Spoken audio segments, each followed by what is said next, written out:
기원전 3세기 말 오랜 분열의 시대를 끝내고 중국 대륙을 하나의 권력 아래 묶은 전쟁이 벌어진다. 수백 년간 이어진 전국 시대의 혼란 속에서 한 나라가 모든 경쟁자를 무너뜨리고 최초의 통일 제국을 세운 것이다. 이 역사적 전환의 중심에는 진나라가 있었고 그 결과 탄생한 국가는 이후 중국 역사의 기본 틀을 결정지었다. 전국 시대의 중국은 수많은 나라들이 각축을 벌이는 전쟁의 연속이었다. 주왕실의 권위는 이미 무너졌고 각국은 독자적인 법과 군대를 갖춘 주권 국가처럼 움직였다. 이 혼란의 시대 속에서 진나라는 서쪽 변방 국가에서 출발해 점차 강국으로 성장한다. 그 배경에는 강력한 개혁이 있었다. 진나라를 바꾼 핵심은 법과 사상이었다. 특히 상항의 개혁은 귀족 중심 질서를 무너뜨리고 능력과 공로에 따라 신분을 정하는 새로운 체제를 도입했다. 토지는 국가가 관리했고 농업과 군공이 국가 운영의 중심이 되었다.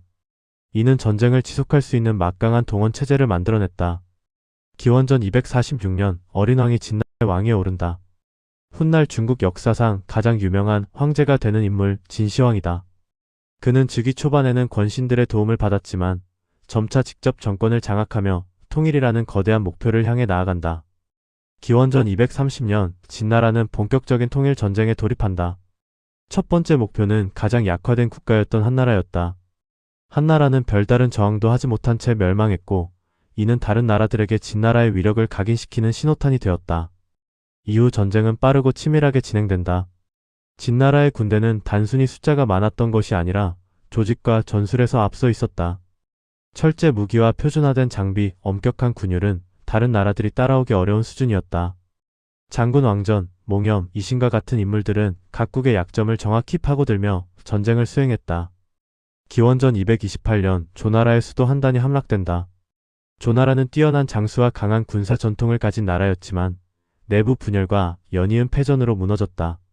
이어 연나라가 진시황 암살을 시도하며 저항했지만 이는 오히려 진나라의 보복을 불러왔고 연나라도 멸망의 길을 걷게 된다. 가장 큰 장애물은 남쪽의 초나라였다. 광대한 영토와 풍부한 인구를 가진 초나라는 진나라조차 쉽게 넘볼 수 없는 상대였다. 초정벌에는 대규모 병력이 동원되었고 오랜 소모전 끝에 기원전 223년 초나라는 결국 패배한다. 이 승리는 진나라 통일 전쟁의 결정적 전환점이었다. 마침내 기원전 221년 마지막 남은 제나라가 항복하면서 중국 대륙은 완전히 하나로 통일된다. 진시황은 더 이상 왕이 아닌 황제라는 새로운 칭호를 사용하며 자신을 천하의 유일한 지배자로 선언한다. 이로써 중국 역사상 최초의 통일 제국이 탄생한다. 통일 이후 진시황은 전쟁보다 더 급진적인 개혁을 단행한다. 전국에 흩어져 있던 제도를 폐지하고 9년제를 시행해 중앙 집권을 강화했다. 문자, 화폐, 도량형, 수레바퀴의 폭까지 통일해 제국 전체를 하나의 시스템으로 묶었다.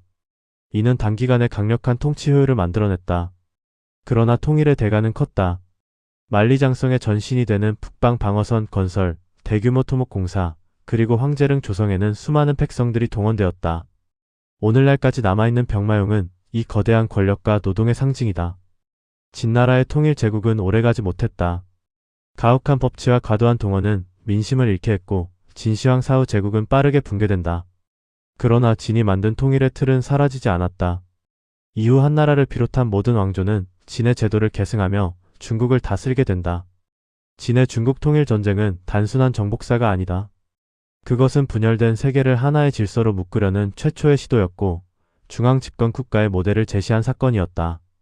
기원전 3세기 진나라가 선택한 길은 수천 년 중국 역사의 방향을 결정지었다. 최초의 통일 제국은 짧았지만 그 영향은 오늘날까지 이어지고 있다.